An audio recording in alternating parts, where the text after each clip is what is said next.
Welcome everyone to the inaugural, and hopefully not the last, recording of A Little Spacey, which is very apropos for me, at least. And I just wanted to welcome everyone and just tell you that the whole idea here is just to have some fun. And the concept was cooked up by these incredible conversations with astronauts. And in addition to that, some of the also incredible conversations with rock stars. Hence, my partner in crime, brother from another mother, Dan Levy. Well, hello. Hi. I think I pointed out a million times that there's no one with whom and for whom I would get up early to do a podcast. Well, are we talking rock star early, or are we talking like astronaut early? I mean, I was up pretty early today. Okay, just early. It's just early. It's just well, early. This is our first recording, so if everyone will please just roll with us with any technical issues, which are highly likely, doggy interjections, which is also highly likely. Here too. What else? Yeah, dogs, anything's possible. But really the beauty of what we're doing here and today is such a cool way to kick it off, because today we have astronaut Nicole Stott, the artistic astronaut, and the incredible peacemaker and artist that is Emmanuel Jal, which is incredible. I can't wait for those two to meet, really. I mean, I've met Jal before, which was an incredible experience in itself, and I can't wait to meet Nicole. And then to see these two have a discussion is outrageous. Exactly. And we're going to talk about creativity, because it's, how to say this, like even within sort of science, there has to be creative thinking and all these different ways to solve problems. The thing about Nicole is not only does she have that, she is an incredible fine artist in her own right and does so much great. It's beautiful. Yeah. I mean, really, it's kind of amazing. Like when I was, looking at the reference images for the show, looking at the two of them and what they have accomplished together, it's incredible. And I don't know if you know, did you notice how like rich and beautiful and visual it was? I mean, it's really, it's deep. The creativity with these two folks it's not an add-on. It actually is who they are as beings, I think. So I'm really curious to hear how that has kind of been a part of each of their own journeys. Yeah. Certainly very separate journeys. And how their journeys have influenced their art as well. Like I can imagine like the richness of Nicole's art may have something to do with like actually having experienced a spacewalk. Yes. Or seeing the vastness of the universe and the tininess of us, Absolutely. One of my favorite pieces from her is her one where she's looking back at Earth, and it's like the overview effect, and it's it has the shuttle sort of shadow under it. And I'm curious to ask her about that. Like, was that her view from the space station? Well, I see, sorry to interrupt you. I see that she has arrived in our waiting room. So why don't I give everybody a brief synopsis about Nicole. So yes, Nicole Stott is an astronaut and artist. She's a veteran NASA astronaut with 2 space flights, 104 days living and working in space on both the International Space Station and the Space Shuttle. Some personal highlights: she's the 10th woman to perform a spacewalk, outrageous, flying the robot arm to capture the first, I think it's called the H2 transfer vehicle, all the while in space creating these beautiful paintings. She's also a NASA aquanaut, which I can't wait to ask her about, and was a crew member on an 18-day saturation diet at the Aquarius Undersea Lab.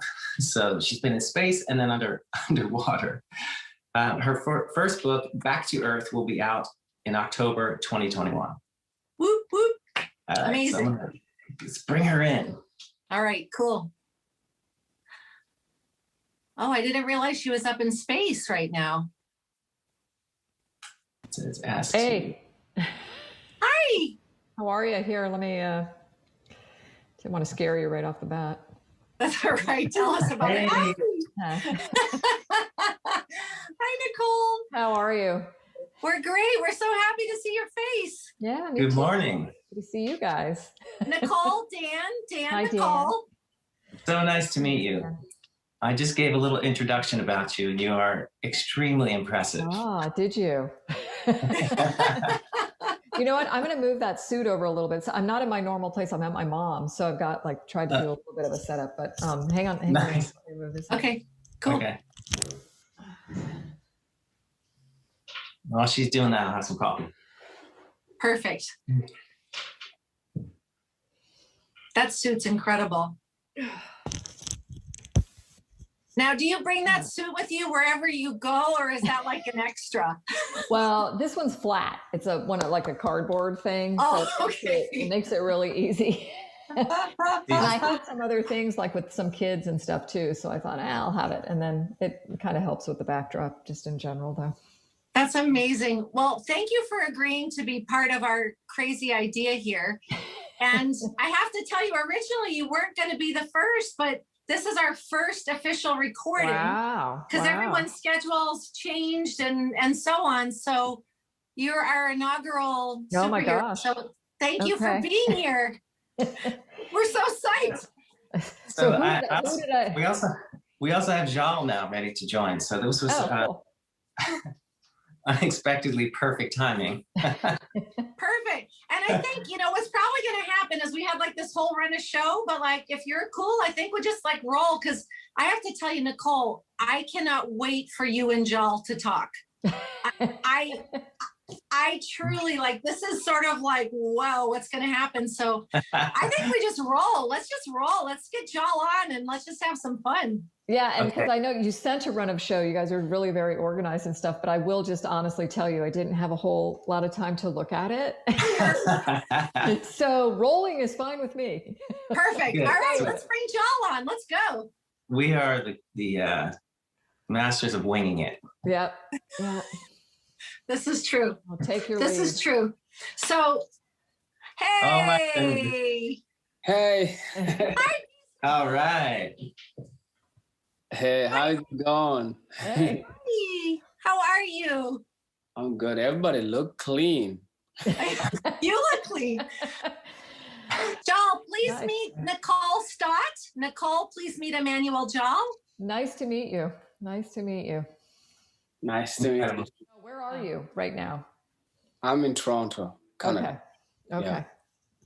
And Jal, just to tell you, you and Dan actually met once in London at that big concert in Hyde Park. And Dan, what was the concert? What was the show where you met Jal on the side of the stage, I think? We did. It was side stage for Paul Simon with Ladysmith Black Mambazo with a mini set of Jimmy Cliff in the middle. It was one of the greatest shows that night, Springsteen night, the night before. It was just a fantastic weekend altogether, including meeting you. Yeah, I remember. It was an amazing night. It was lovely. Loved it. Yeah. So first question to everybody is, and we'll start with you, Nicole, since you are resident astronaut. Okay. Is there I'm a musician. Is there a space-related song that's your favorite? Wow. Gosh, I'm so bad at knowing the names of songs. So fair enough. There's a lot of, I think, space-related songs in one way or another.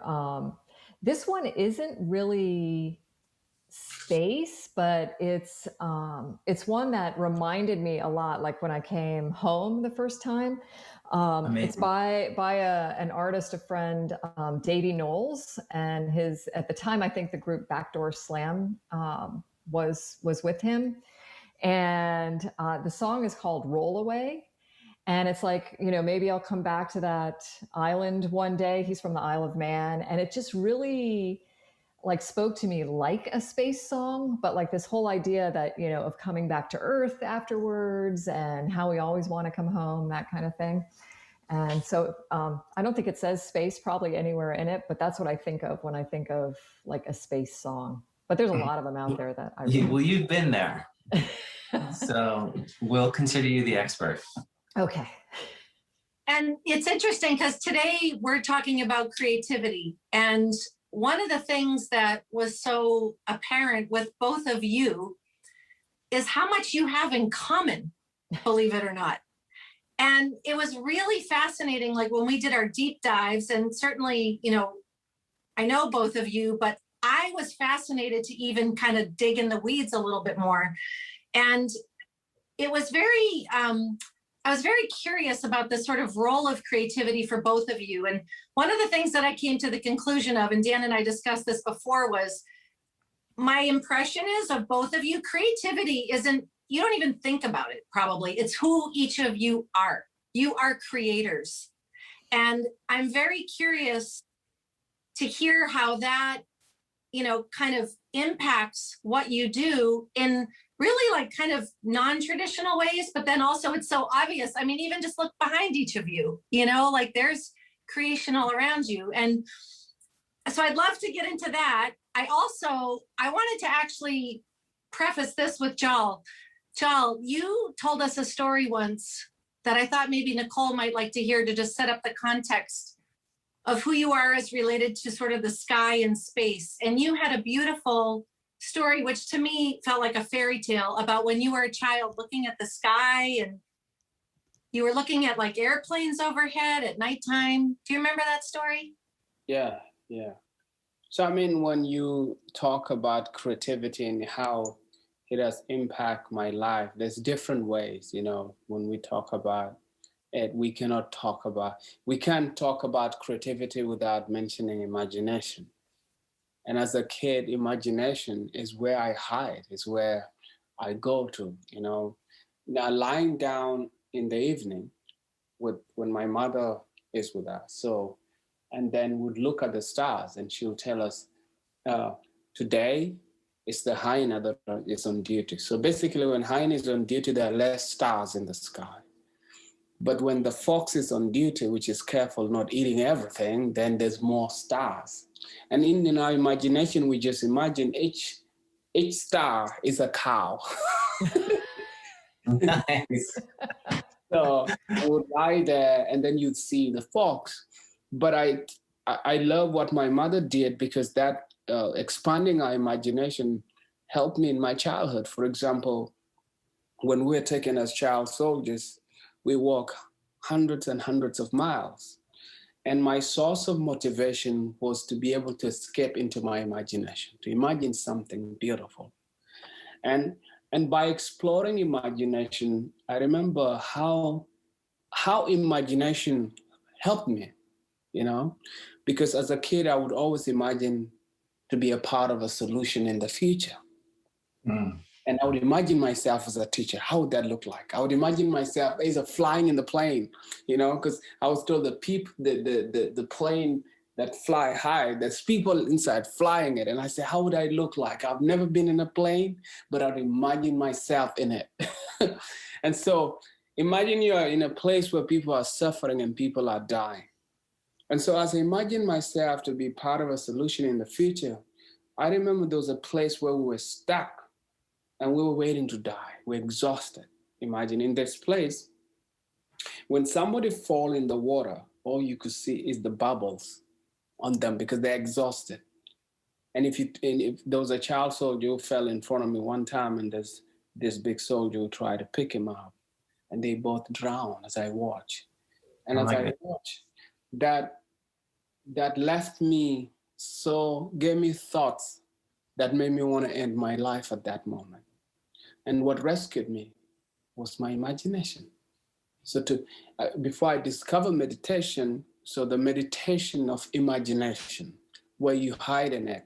And I remember a question came into my mind. So when we were talking about creativity, this question said, Jal, you're always imagining how you're going to be free and how you're going to be in a nice place and how you're going to be a part of a solution.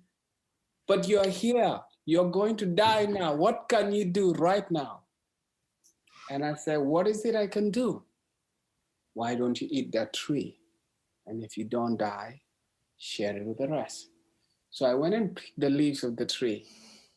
And the leaves were so bitter that I had to use my imagination to fool my mind that it tastes like nuts, milk, mixed with milk, to fool myself to eat it. So I just want to stop this. And when we talk about creativity, how we can go, I believe with that imagination, science would have not existed. You know, people like Albert Einstein, people like Tesla, it's through the imagination. And in COVID time right now, in this difficult time, it's my imagination. Mm-hmm. Thank you. That's so beautiful. Beautiful. Nicole, did you ever, when you were a kid, did you ever look up at the sky and have any, like, did your imagination kick in? Did you have any, I mean, not a story like that. Yeah. But. Yeah. God bless you, man. Yeah. I mean, I think everyone does, even if you're not really like aware of it at the time. I think there's this like sense of awe and looking up and out, that comes even if you're not like in search of awe at the time. For me, though, I think what really was most impressive was, was getting off the planet. And you talked about, Jal, you talked about like the airplanes and imagining yourself in these planes, flying over, and was very fortunate as a kid that, my dad built and flew these small airplanes. And so as a family, we were out at the local airport all the time. Wow. And I remember just this, sense of, wow, look at who and where we are, because I would get into these little airplanes and we would fly, and it would be like, as a kid, you're looking down and thinking, oh my gosh, look at my house, looks like a little Barbie doll house, and there's little cars, and that city that you think is so far when you're down on Earth is really, you look and it's like, man, that's not that far away.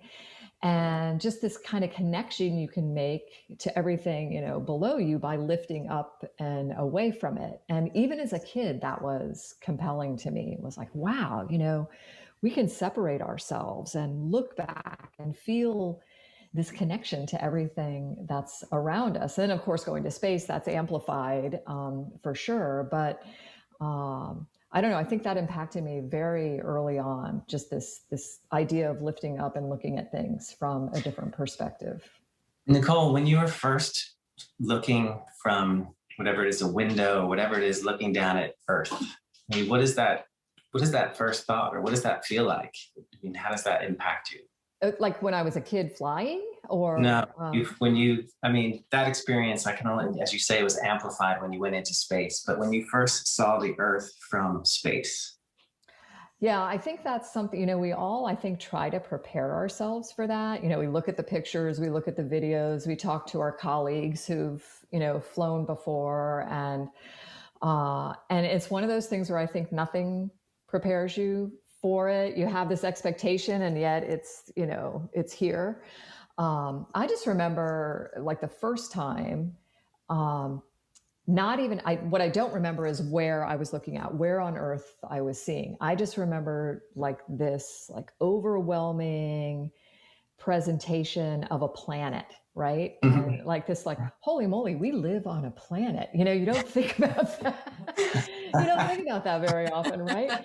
And looking at it and thinking, wow, that is the most stunning thing I have ever seen. The glow, the iridescence, like crystal clear, all the colors that Earth to be, like looking like they're splattered on this, super bright light bulb or something. And just being overwhelmed by it, honestly. And that happened not just the first time you look out the window, but every time.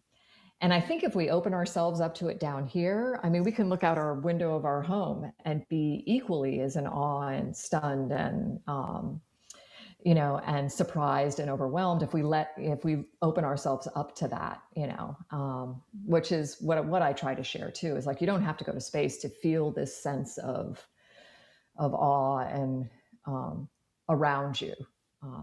And then later I want to talk about what Jal said about this, use of your imagination and almost this like transcendence of certain situations of where you are.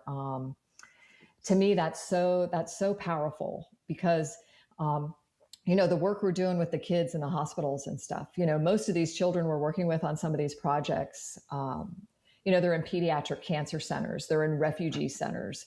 And I look at these children and I think, oh my gosh, I really, in my heart, hope this is the worst thing you ever have to deal with in your entire life, right?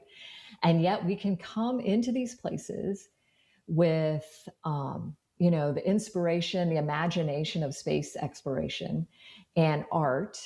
And somehow these kids transcend that. They sit up straighter, they're talking about their futures, they're looking at, comparing what they're going through in the hospital to what an astronaut deals with in space. And it's just this, I don't know, beyond their years kind of wisdom that comes out. And Jal, when you were talking about your own experience, I'm thinking, holy moly, that what you were thinking of and how you were, I don't know, just dealing with what you were going through. To me, that is like, that's beyond your years kind of wisdom. That's, not just looking at creativity as a way to lift yourself out, to think of your own future, but I mean, really and truly kind of putting it inside you, that kind of a see it, be it thing. You weren't just doing it for that moment. It was like this, my future in one way or another is going to be better because of what you were imagining. I think the same thing for these kids, when we're working with them in the hospitals. And Nicole, that's your Space for Art Foundation, correct? Is that? Yeah. Sorry, I just kind of jumped right. No. It's so, right. And then, yeah, it's interesting. I mean, another thing you guys have in common, Space for Art Foundation, you both have started foundations. Many and support many. Nicole's is Space for Art, and Jal has a project, My Life is Art. Can you tell us more about that, please? Yeah, I'm really, I really love how Nicole is talking because she's sparking my imagination into the way, and I think there's something that she sparked that triggered something. One of the things that actually made me fall in love with beautiful imagination was how my mind would terrify me. So my mind could create stories that gave me so much fear and anxiety. It would tell me fear about the future or fear of what could possible. Because fear is our imagination. Then I realized, what about if I switch to just think about beautiful things and just imagine good thing in any terrifying situation? And then and I found as a kid that it helped me calm, that I can now have a mental space to be able to think and face the solution now. Because when you imagine the bad stuff and you allow it to expand, I could not think at the moment. It will terrify me. And so, when you're talking this space program with the kids, I'm just imagining, I'm seeing the heads of those kids and what could be. I wish that my imagination would be strong as I wish I was a kid. Now, I'm fighting to get my mind to imagine strongly, like the way where I could see things as a kid. So now with that project foundation of yours going to the kids, I think it's the most beautiful gift because imagination is the eye of the future.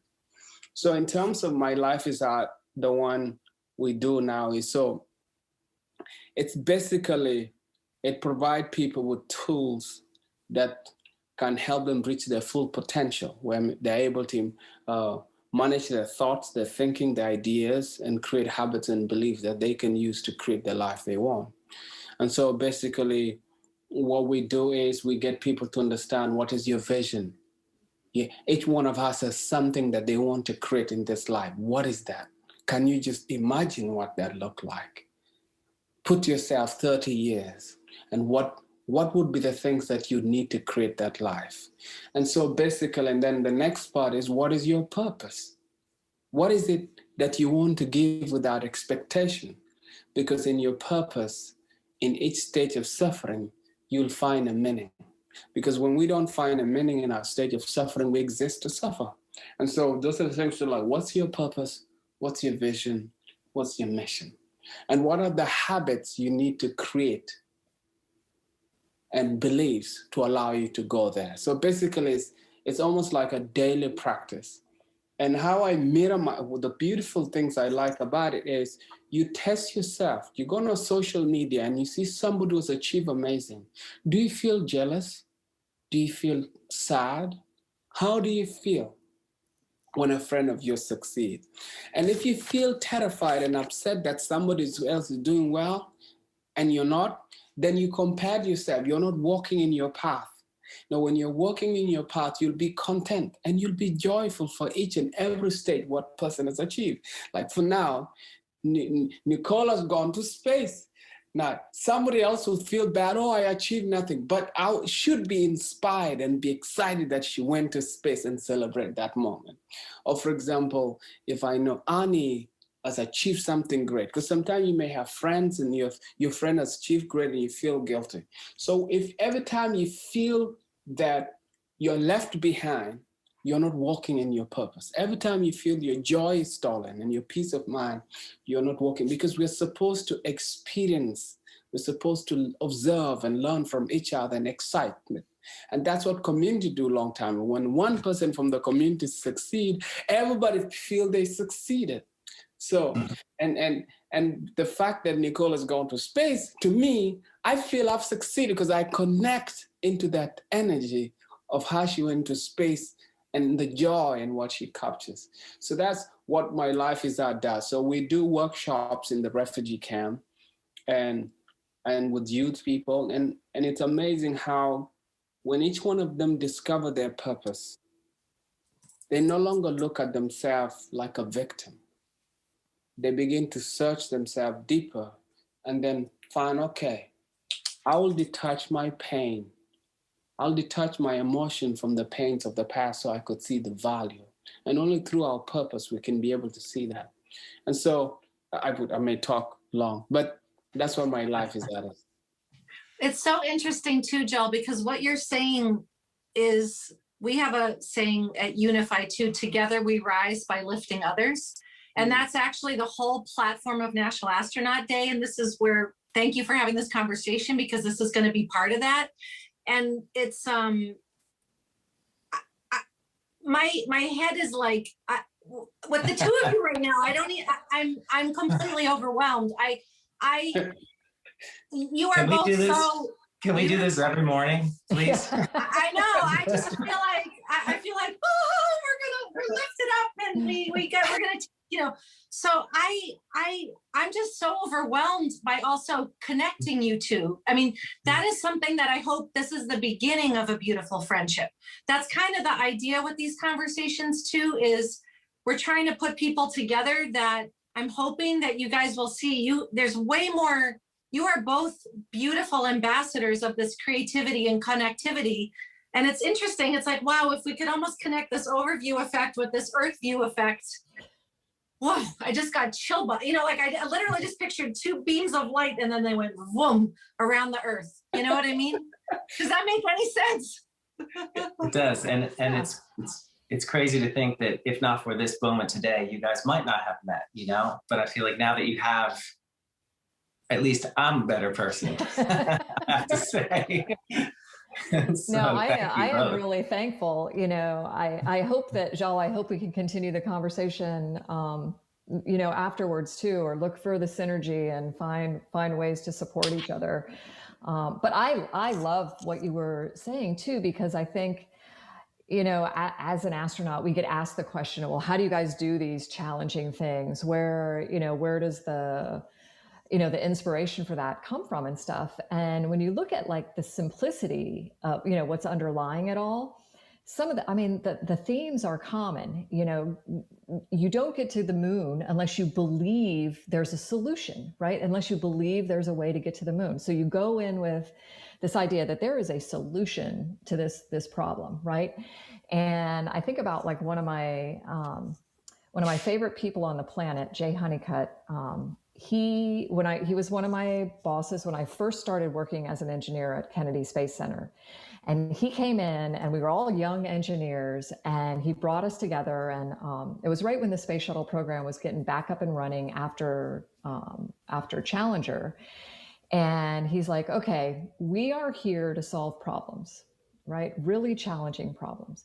And he said, the way we do that is with this philosophy of here's how we can, not why we can't. And I mean, I get the chill bumps every time I think about that, because it's like a shift in your mind, right? It's like approaching something from like this positive idea versus bogging yourself down with, okay, here's all the reasons why going to the moon is going to be so difficult, so we're just not going to be able to do that. You know, it's going to be really hard. And instead of here's how we can make this happen. And I think you can apply that philosophy to everything. I mean, talking to lawyers, plumbers, I mean, it doesn't matter. You go in with this idea, okay, we are going to find the solution. Here's how we can do this.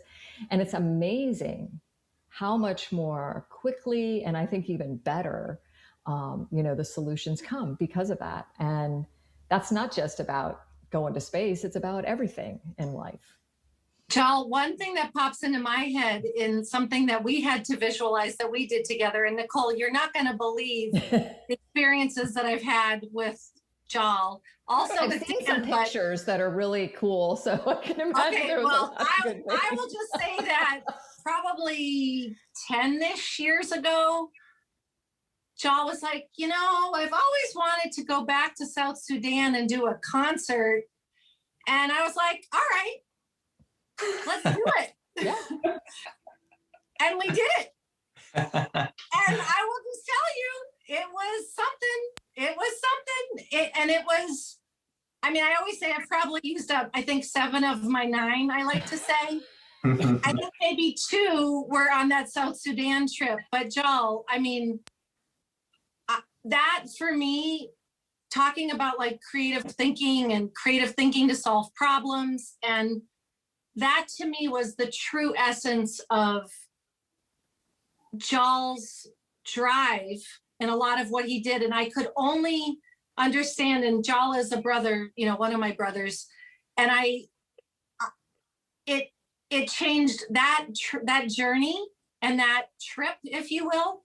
That to me was the equivalent of me. That's probably the closest of going to outer space that I'll ever have, because it was like the unknowns, the risks, you could only train so much. And Jal, I mean, I literally get tearful when I think about how intense that was and then like what happened since. And so I really need to thank you for that experience, and thank you for who you are and that seed of what that was. And also, I'm probably not going to go back again. So thank you for letting me, but that was something. And I'm so proud of how brave you are, I guess is what I wanted to say.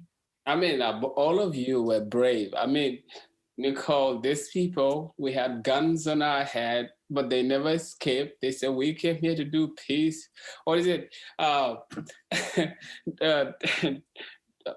would say, DMC, he was put, and guys are busy with a gun on him. He's just busy kissing the ground. I am so great. I'm in the motherland and he's kissing the ground. The guys are taking him with a gun like this. Those guys were confused. What's up with this man? You're under arrest, but he's kissing the ground. He said, I'm happy to be home. I'm an African American. We were the children that were stolen long time ago, but I'm back home. These guys were just saying, what's wrong with you? And it was children. Can you just help clarify? So this was in the history of South Sudan. This was like the 1 year where it became quote unquote democratic, right? And when we got there, it was kind of like the Wild Wild West. I mean, it was like children at the airport with like, I don't know if it was AK-47s or machine gun. I mean, it was just, maybe you could elaborate what you were comfortable with or not. I mean, I just couldn't believe how brave you were. I mean, really, that was something. That was unbelievable. I mean, I think probably this is in the space. Courage comes as a collective. When you look at each other, you're in this one mission. The other person send you that message. and it goes as a group. You know, when one of you all gets scared, maybe 3 or 4 of you has a word to put. But one word I think Nicole said here, which is really, I think, I'm really grateful with Danny for making this. I think this is like soul food for me. I feel like this is a program just created just to feed my soul. One of the things is they say that we do something because we feel there's a solution. So like going to the moon, it's possible. So you put your head into it. So you can apply that everywhere. Imagine. Right. And so one of the things that when we're talking about going somewhere, because now I'm in a journey of saying like, if I can manage myself inside, then everything else will be out. And so one of the things I came to realize, each and every one of us has got 3 things. You know, your vision is a revelation for abundance. So when you have something you want to create, it means like all your challenges, by having this thing, by creating this thing, thousands or hundreds of thousands of your problems and other people will be solved. That's what a vision is. It's one collective goal, one collective mission that is worth giving your life. And when I think about astronaut, you know, when they go to space, and you say, what about it? It blows up there. But it's like they say, this is it. If it takes our life, this is what we've been working for. And when I look at that, that's amount of courage. And so I look at it as how can we become really amazing? So I look at it, there's something I call VOD, you know, which is vision, organization, and like achieving it, like goals or action. So your part of you, which is visionary, because each one of us, as you said, is creative. Our mind are busy creating stuff. And then we have the organization aspect of us that want to put whatever it is you want to create in order. And then there is the action part of us, the one that get the job done, you know? So now these 3 things, when you balance them as a human being, then you can really achieve. But when they're working on their own, this one is doing this, then you're not in order. So basically the way I look at it is, when I look, I'm a creative person, but I have not developed my organization aspect of me. And when you didn't develop your organization aspect of you, when you're trying to recruit a team, you're going to recruit mediocre people who are not organized. So everything of yours will be broken. And then when you haven't developed the goal-oriented part of you, then you're not going to go into action. So each one of us has to find the balance. So when you find that balance within you, then now when you hire your team to support you in your journey to create it so you can focus more on creativity, you've nailed down the three parts of you. And so when I look at it, Nicola's gone to space. They nailed that. The astronaut nailed it. You have to be great at something to be part of that team. You can't, because one little error, it's a matter of life and death, you know? Yeah. Yeah, I love the way you say that, like the vision, organization, and action, because I think that action part is so important too, right? You know, we get asked a lot about this, you know, the experience of being in space, kind of the extension of looking at Earth from space, and this, you know, the overview effect, this whole reality of the interconnectivity of everything. I mean, all of that comes from it for sure. But then to me, it's like, okay, great, had that experience, yay. But what do you do with it, right? It's like, how do you then take it and do something even perhaps more meaningful with it? Mm. And that's what I know you guys are aware, like I look at, like, for me, it's the Space for Art Foundation. You know, it's like, how do I take this love of space exploration, this love of art, and bring it together with these kids and you know, use it in a meaningful way? And a lot of times get the question, well, okay, Nicole, you know, you've been to space, you achieved your goal. How could anything in life be better than that now?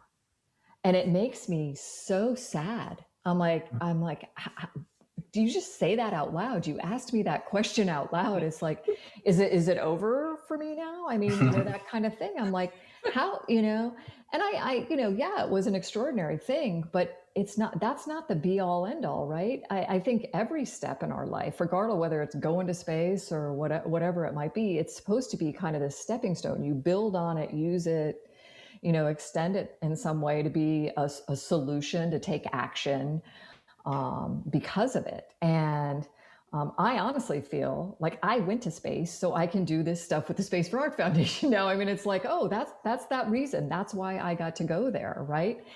And it all comes down to the action side of it. I could very easily go on and just live the rest of my life off of that. Oh, I went to space. It was the greatest thing. And I don't think anything good comes from that, right? And, and Jal, you were saying, it's like this idea of vision and mission and purpose.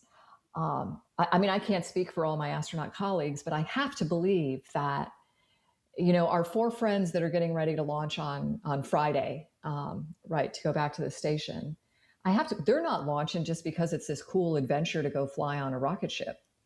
I mean, I think, in their hearts, they all believe there's some greater good that's coming from what they're about to go do in space, that everything we're doing there is ultimately about improving life on Earth. And that's, Jal, what you were saying too, with the kids and the people that you're working with in these places through your organization, where it's like, what is your purpose? How are you going to create a life that's better for you, but also for all the people in the life you share this planet with, right? To have this like sense of, who and what you're all about, your thing that, that makes life better for everyone. And I think that's why people go to space. It's not just to have the fun ride on the rocket, which I'm not going to downplay. It's really awesome. I highly recommend it. But, but it's beyond that. I mean, when I flew to space the first time, my son was 7 years old. How can you strap onto a rocket with millions of pounds of exploding thrust underneath you if you don't believe that what you're about to do is, is bigger than yourself? Yeah. And I think that's, what I know so far of all 3 of you, I think that's underlying everything you're doing, is there's some greater purpose in it. Yeah. I mean, based on what I look at it is, it's not the goal that really matters. The goal is the challenge, but the journey, how we become in achieving that goal is what really matters. So you went to space, but in that journey, you discovered your purpose. And now your purpose gave your life another meaning, which now you're becoming the message of the space. And now you're coming with a complete new message, which now you're giving it to the next generation. And that's, to me, that's what I see. Like, I'm more in, I think there's so much in that journey, emotional, spiritual, the pressure, all the mental capacity, all that challenge, all that going that up there. Now, what you became in that process is the gift that you're going to give us. And you're still continuing the journey. Maybe you have other goals that you're setting. And I always believe it's not the goal that we set up that really matters the most. It's who we become in that journey. That's the gift we leave on earth. Annie, we have achieved our purpose here, which is we brought 2 amazing people together and stayed the heck out of the way. Exactly. That's what we kept saying. We were like, the only way this is going to be bad is if we mess it up. And we were like, all we got to do is just connect. I think we're psychically connected, because I was actually thinking, as people are watching this, they're going to be like, why are those 2 even there? So, I mean, the other thing that really fascinates me for Anne is like, when it comes to creative events, like you really, in event creation, that's a lot of creativity. It's like you're a pilot, I've seen people make events. It's like they're going to pull their hair out. So sometimes I wonder in that pressure, because I know in the music industry, I think we're artists, we have our own pressure. This is a complete new world for me. It's in the music industry, the first time in my life that I wanted to get an AK-47 and shoot the record person who signed me up. It's the first time I felt like my freedom is gone. I'm going to feel like a bunch of people. So you could see like in the what you could become when you go through the pressures. I mean, I don't know, Annie, you know, in that journey, you must have some stuff. Really. Well, it's so funny that you say that, because one of the things, you know, I do work with quite a few astronauts, and it's really hysterical trying to explain like why this brand campaign hasn't gotten back to us when they said they were going to get back to us, and why everything has changed, and why the budget's different, and why, you know, so the way I explain it, I say the entertainment business is the absolute opposite of engineering. That is, quite frankly, the only way to explain it is it's exactly the opposite. And then everyone goes, okay, you got this, right? And I'm like, I got it. We're good, you know? Because if you try to engineer or put logical thinking to the entertainment business, I mean, I would say that's 2% logic. I mean, really, it's that's just generous. Yeah, that's generous. Exactly. Dan, that should be one of your fact checks. Yeah, the 2%. I sometimes rattle on and on, and Dan's always like, fact check. But yeah, I just, it's in, Nicole, you brought up something that I thought about the music business too, and Jal, I'd be curious. You know, you talked about going to space and people ask you like, oh, you're done, right? Like, here, give you your Lifetime Achievement Award, boom, you're out. But every time I hear an artist say to me, I just wrote the best song I'll ever write, I'm like, well, then you need to get another job. Mm-hmm. Because if you have just written the best song you're capable of, that's the end of the line. And that, right? So then I always try to say, well, are you sure it's the best song ever? Maybe to date, you know, like maybe so far, right? But it's like that mindset. And I will just say this to both of you, you know, to those of us that are not astronauts or amazing peacemakers, just sort of, you know, typically behind the scenes peeps like me and Dan here. Also, don't underestimate, and not that you are, but like what you have accomplished already is so probably outside of what most humans would be able to actually say, write down on paper, I did this. But it's so beautiful that you are destined to continue that journey and pave that way for others, right? So I think it's beautiful that each of you continue, because it certainly does make it easier for others, like we're talking about, to visualize, imagine. If you can see someone else that looks like you, someone else that has already done it, whether it's, you know, a boy from South Sudan or a child of color or a woman, you know, I think it's really quite remarkable for both of you in your paths to just, there is no finish line, right? The finish line is when you are of the stars, probably, right? So thank you both for that, because you both inspire me more than you'll ever know, and I'm so grateful. Indeed. Well, just thank you. I mean, thank you. I mean, to me, I feel like I'm just having conversation with friends. I'm so relaxed. It's so cool. Good. And I'm sorry, Cosmo is starting to get, do you see my dog's paw? So if you start seeing the camera moving or whatever, he's starting to be like, hello. He is wearing his astronaut bandana today, though, his Astro pup. Anyway, I digress. Nicole, I did want to ask you, speaking about creativity and creation, you've written a book that's coming out later this year. Do you want to tell us about that?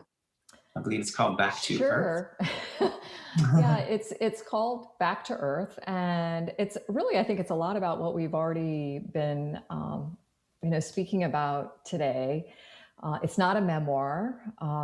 It does, of course, have some stories, anecdotes from, my childhood, growing up, spaceflight experience, but it's really meant to be, the story of the way we live and work together in space, and how that's such a wonderful example for how we should be living and working as, I'll just say, as crewmates here on Spaceship Earth. And this idea of being crew and not a passenger, and things like the here's how we can, not why we can't. And, just this respect for, you know, the people that we've shared the experience in space with, you know, and I use the International Space Station as this example of, you know, this international community of 15 and more countries that have come together peacefully, successfully for the last over 20 years in space.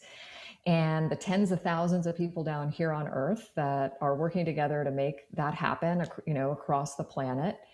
And then on top of that kind of people thing, you know, we've built this mechanical life support system in space, right? I mean, that's essentially what the space station is. It's this machine that we've built to mimic as best we can what Earth does for us naturally, right? We have the big giant, it's like the best example of living off the grid you can find, I think, you know, these ginormous solar arrays that collect the solar energy for us to generate our power, and you know, how we maintain we're always aware how much clean drinking water we have, how much CO2 is in our atmosphere, you know, what's the integrity of that thin metal hull.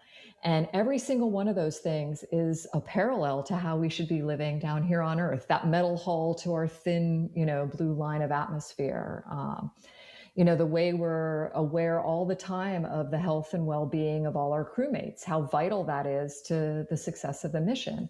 And that's all the same kind of thing that needs to be happening for the, you know, we got the 7 astronauts on a space station. And I realize it's orders of magnitude, but, you know, 7-8 billion people down here on a planet, you can scale that and bring those same ways of living, of being back to Earth. And that's the long-winded way of telling you what. It's a perfect analogy. And Jal, that's kind of what your community's about with My Life is Art, right? Like you're building, it's not just about individual, like do the meditation, do the apps, etc. It's this community building, correct? Yeah, basically, I mean, without you knowing your purpose, it's going to be difficult to integrate yourself in every place. For example, when you know your purpose, you'll step in every relationship with abundance, you know. And what I mean by abundance is your energy will change that moment. I will give you an example how I got tested. Recently, I think 2 days ago, I left my house and I was moving out of the house. This little kid stormed up with a bike and stopped the bike and told me. You know, I was just shocked, like a little kid. So now, little white kid, little white boy. So now here I am. Now in my reaction, I said, okay, if I'm gonna react to this kid, it's nothing to do with this kid. You know, it's respect is what I give. So this kid may not have it. I don't know what's going on in his life that he has to say that.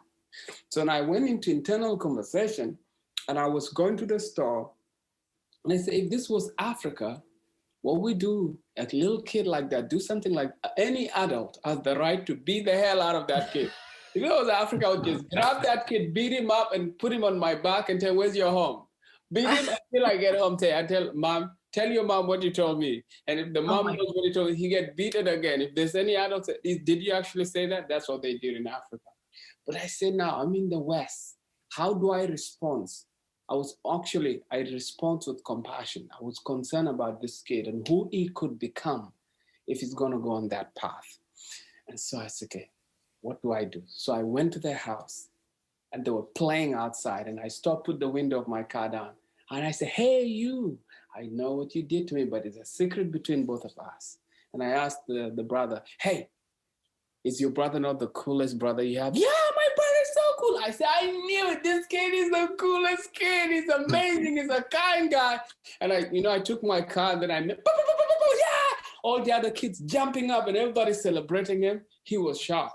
And he came close to the window of my car and said, you know what? I'm sorry. Amazing. You really scared the heck out of him. That's amazing. And the kid said, I'm just in I say, I want to step into this kid's life with abundance. I don't want to cut and judge him, you know. And I say, and how that story was inspired when I heard there was a teacher who was in school and there was a phone that was lost. And all the kids were put on a line. And what that teacher did is he searched each and every bag. And when he found the kid who stole the phone, he continued searching. And it's okay. But everybody, you cannot go home. We don't know how we can get this phone. Then later on, he contacted that kid and told him, you know what, give me the phone. And he told the kid, I know he had it, but I didn't want to say it publicly.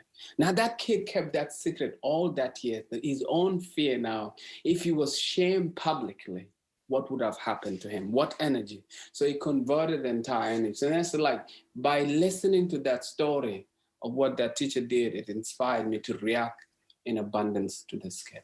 So it's how we are every day. How do we step in abundance whenever, for example, paying taxes to the government? Now, it's the most annoying thing. Like, and then I look at, hey, wait a minute, I come from South Sudan. My government want to kill me. These guys, I'm paying them tax, I'm giving protection, police, and all. Hey, this is a good thing. Every time tax come, when I'm paying tax, I'm so grateful and enjoyable. Okay, when you come to paying the bills in the house, you're paying rent. Because you look at everything that stress our lives and you step in it with abundance so you can have mental space and move forward. Yeah. Beautiful. Beautiful. Thank you. I needed to hear that about the taxes. Perspective. It's all perspective, right? Yeah, it sure is. Thank you, guys. Really, this has been the most inspiring conversation I think maybe I've ever been a part of. So, and I do hope that Nicole and Jal, that we can somehow connect you guys outside of this little virtual space, and so that you can continue the conversation. And I can't imagine where it might lead.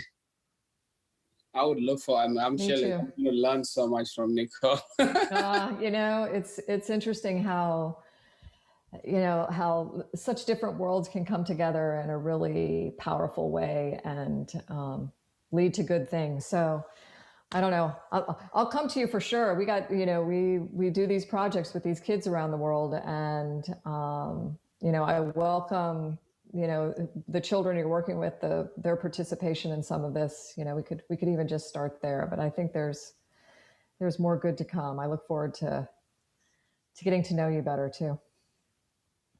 Thank you. Danny, I actually have a question for you to maybe next, when, if time is over, I can ask another time. Yeah. No, go ahead. Right, please. Yeah, so what is the most interesting thing in that creative world that either broke you or made you in that journey? Because in the music industry, you know, I don't have to explain it. We have different experiences, but if you put them as, they're all similar.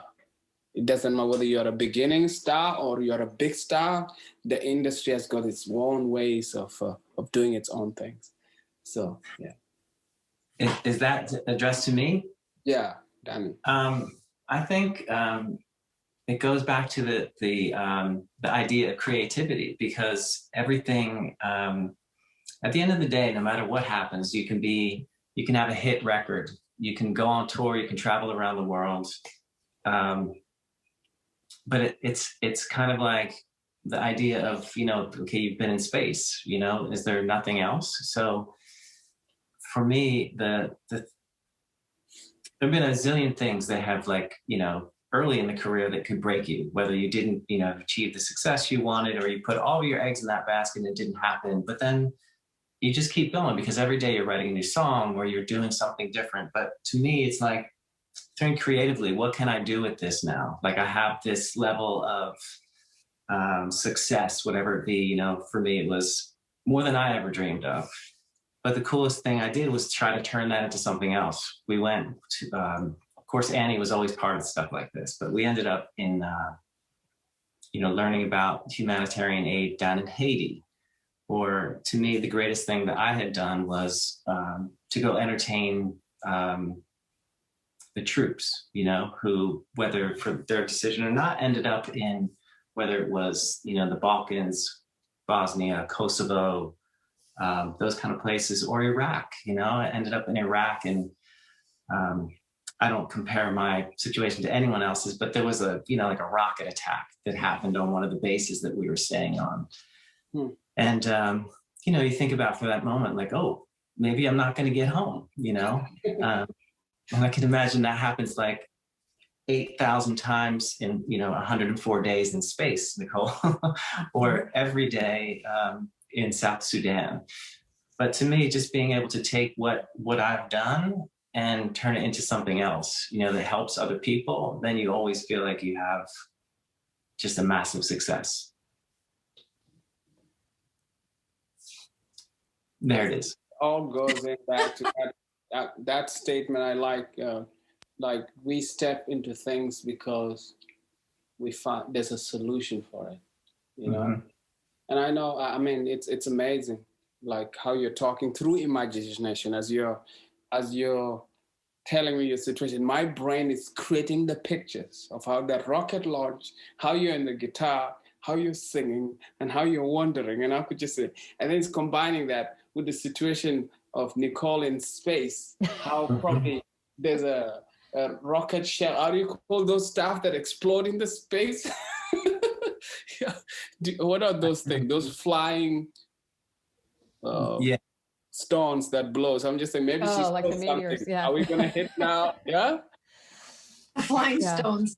Yeah, but it's what they are, right? You know? Yeah. It's like, that was, I have to tell you, that was one of the coolest things in space was there were things that, you know, nobody told you about before flying. And I remember one night before going to bed, like floating in one of the windows, I would always, before going to bed, look at Earth and, you know, gaze out there for a while. Talk about like transcendent, meditative kind of experience. That was it.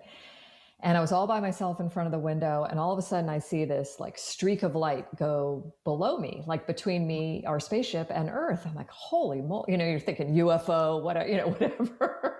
Like, what was that? So I flew down to the other end of the space station. I found one of my crewmates that was awake, and I'm like, what was, you know, described it to him. What was that? And he said, oh, like shooting star, you know, you just see them every now and then. I'm like, well, it'd be nice if somebody would have told me that I would see something like that, you know? And it was so weird because I think our brains, you know, we're just so programmed to expecting to see something like that in a particular way, like standing on Earth, looking up towards space is how you expect to see something like that. And so I flew back down to the window. And of course, just like down here on Earth, you want to see another one because you want to make the wish or whatever, you know, it's supposed to be good fortune to see something like that. And of course I didn't see another one, but I like stayed there, like staring out the window for a while. And then I started thinking about it. I'm like, man, that was really beautiful, you know, to see that, to experience that. And then I was like, you know, on the other hand, I'm really glad I saw it because that means it didn't hit my spaceship and put a big hole and cause a huge problem because there is that risk as well. It's like, oh, okay. Yeah. Oh my God. Wow. Yeah. So those things can actually hit the ship as well. They can, yeah. We've got certain protection on the outside of the spaceship for that. But even, you know, if you think about it, we're traveling at what, like 17,500 miles an hour around the Earth. So we go around the Earth every 90 minutes. 17,000? Which is like 5 miles a second. And so even, you know, in space, if you hit, I know. So if you hit something, even like the size of a grain of sand in the opposite direction at that speed, I mean, it can do damage. And so, yeah, it's one of our greatest risks. Yeah. That's faster than a bullet. It is, yeah. How is that possible that you guys, your brains are not coming out of you? I know. Thank goodness you don't feel it, like really get the sense of like the wind blowing through your hair at 17,000 miles an hour. Yeah. But it's, you know, yeah, you go around the Earth 16 times a day and it's pretty incredible. Would you guys mind if I asked you one more? I know we're creeping up on an hour, but I did have one question I wanted to ask both of you. You know, we are in such a time where there's a lot of chaos and, you know, the pandemic, but there's also sort of this beautiful thing happening where it does seem that the, you know, younger generations are really being empowered to be who they are or become who they are as humans. And especially for like creative kids, if you will, I think it's not always the easy path, especially when you're a kid, right? Because there's a lot of, sometimes it's just easier to go with the flow, right? And not draw attention to yourself. So whether that's, your sexuality or your clothing style or your language or whatever it might be. Have both of you had a situation where your creativity, even though you knew it's just who you are, it's a part of who you are in your respective fields, did it make something harder? And then what got you through? Because I feel like there's this wisdom that maybe can help kids or just even people, like even just for me, like I have never been normal. I will never claim to be that. We have 3 rules at Unified plus a bonus, like don't be boring, don't be boring, don't be boring, PS be nice. Those are literally the Unify rules, period, right? And it's not always easy, especially when you're in corporations or, it's easy to be misunderstood. So I guess maybe starting with you, Nicole, and then Jal, I'd love to know from you, but like, the space program isn't always so creative from the outside necessarily. And so did you, not specifically, but did you have something, and then like, how did you just plow through and not lose sense of who you are? Wow, that's a difficult question. I think, for me, the biggest underlying challenge for me and everything, whether it was, I don't know, what I chose to study at school, or, even figuring out that it's possible to apply to be an astronaut, whatever, was really more of a self-doubt kind of thing. It was not so much about, did I like to do creative things and also like the sciencey tech stuff, but it was just this like underlying self-doubt in all of it. And, the astronaut thing is, it's easiest to describe it from that place. Like, oh, that's something other special people get to do. Why would they ever pick me to do that? Why should I even put myself out there for consideration? Because, nothing I've ever done would be, what I could imagine them considering. And I think it really took a lot for me to overcome that sense in myself. And it took the encouragement of people I consider to be mentors to, just say to me, like, Nicole, just pick up the pen and fill out the application, something like that. That's so really simple in the grand scheme of things that I have total control of. And that was probably the biggest challenge for me along the way. And I hope that I can be an example for people that says, hey, if this, regular, just did what she enjoyed kind of person could, can apply and succeed, then, who knows, what's possible for anybody else, really. It's kind of unlimited. And then I'll just, I'll wrap it up by just saying the art side of things. What I love now, especially as I've gone through this whole career with NASA and now out, kind of combining the art and space thing, I don't think there's anybody that can say they are just an engineer. They are just a scientist. They're only using this one side of their brain. I think there's a blend in all of us. We might acknowledge it more or less. But what I've discovered is just even within the community of astronauts, I would say easily 90% of my colleagues have something really artistic, creative going on in parallel with their techie side as well. And there's been music in space since the very beginning. There's been art in space since the very beginning. My friend Karen quilted while she was on the space station. I mean, it's like, I think it's just kind of that human space flight. And we're acknowledging that more and more as time goes on. So, and I love it when somebody talks to me about, oh, well, how could I possibly do art when I really, they're telling me I should study science. I'm like, use your whole damn brain. That's where the solutions come from. The best solutions come when we're using our whole brain, not, funneling ourselves one way or the other. So I will stop rambling. I'm a rambler. Jal. How about you, Jal? Basically, what I would tell a kid is trust the process. What is it? As me, what brought me this far was simple thing. I want to be a part of a solution. That's what I want to be a part of. I've seen so much suffering. So what is that problem that you see in the world you want to solve, that you want to be part of, that to contribute? What is it? Now, when you can identify that, what you want to give, that's your purpose. Before our vision, it's our purpose. But when there's a problems that we want to get something in return, what you want to get or what you want to do, where you expect to be praised, to be credited, to be paid for, that falls under your vision. Anything that you do that give other people joy without expectation, that's your purpose. So whenever you help somebody, you volunteer without expectation, or you went beyond the call of duty doing something and you don't want to be recognized for that, that's purpose. Imagine if you gave somebody a gift and not even get bothered if they say thank you. Now that's the true gift you gave. But if you went home and got bothered, oh, I send him a huge check, he never said thank you, then you were giving to expect. So when you forgive somebody who has hurt you without expecting them to ask for forgiveness, that's your purpose, you forgive. So if you can be able to identify what your purpose is and what your vision is, and then the secret is knowing what your gift is. What is that thing that you can do, that you